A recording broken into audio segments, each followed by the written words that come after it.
Arsite mati shambagote Kajale narsitu namote Ya bare dawa hunda mudan kabne Kajale narsitu namote Arsiti ada ibin karne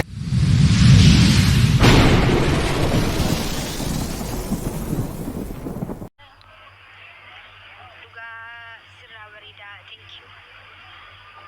I am from Oromia. Akas.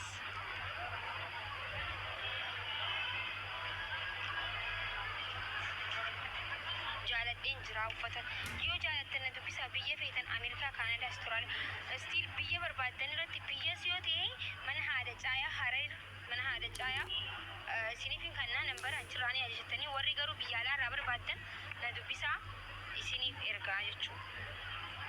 Tole.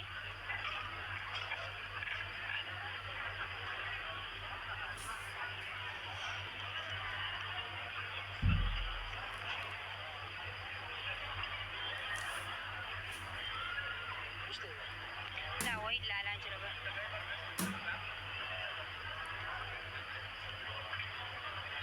Uffata aadaa hin uffanne callaa ammaa jala deema. Ni qaba uffata aadaa ofirraa baasee malee. Nagarree. Uffannee dhufu. Uffadhu ati maaf irraa baasta? Baara amma. Ati amma kun sitti ulfaateeti? Natti ulfaateeti. Kun amma la calleen akkatti ulfaatu garuu ulfaatuun inshaallaa ani waan uffata aadaa dhaggeeffadha. Kiiloo 80 yoo ta'e baadhadheen deema safaataan beeku uffata aadaa irratti yoo amma uffata biraa ta'e dur ofirraa yaaseen jira. Garuu uffata aadaa lubbu onnee keessan jaaladha. Natti ulfaatu miti natti oowwisuman ta'a.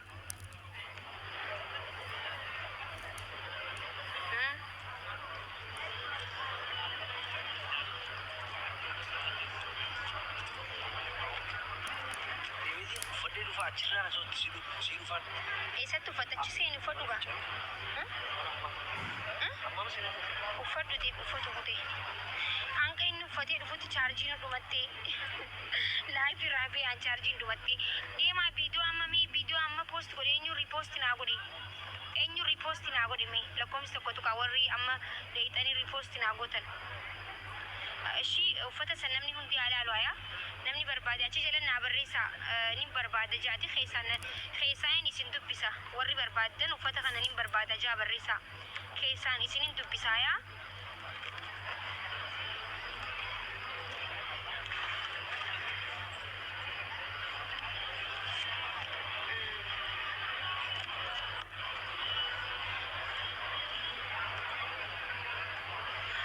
Oromo ko user thank you so much galatuma. Aadaa eessaa? Kun aadaa eessaati? Kun aadaa eessaati?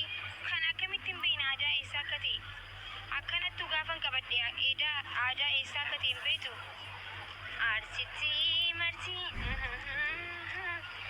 siisifuu dhufuu kana dura waa malee dhufne.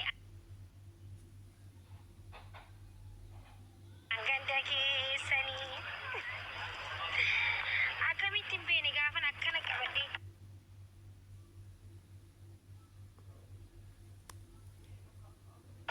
kana gaafan qabadheera akka taa'u aadaa eessaa akka ta'e wallaaluun kan kee hedduu na gaddisiisee jira. I'm sorry.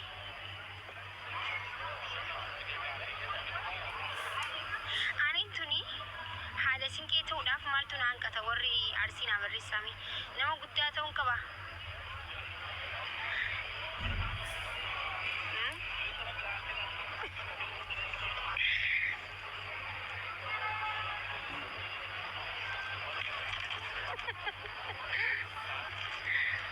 Baalee maan uffatanii tokkuma dhiisi.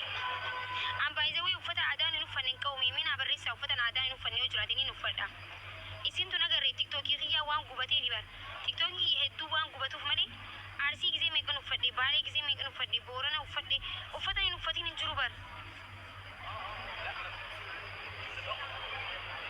uffata hin uffanneettan barreessaa ni uffadha wallahi waan barbaaddan barreessaa waan hin uffatin jimmaa uffadhe jimmaa uffadhe booranillee uffadhe jimmaan uffanne gaayis uffadheen jira tiktookiin na jalaa gubate kaniin duraan itti poost godhe malee shawaallee uffadheetin jira uffadhe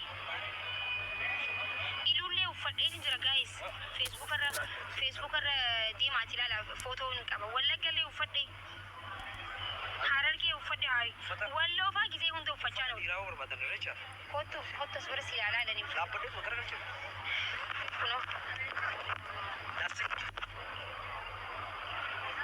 yoo feetan uffata kana fakkaatu uffata xiyyaa bareedaa kaayitirra ora namni amurteessu kottu haa ol kai ol jee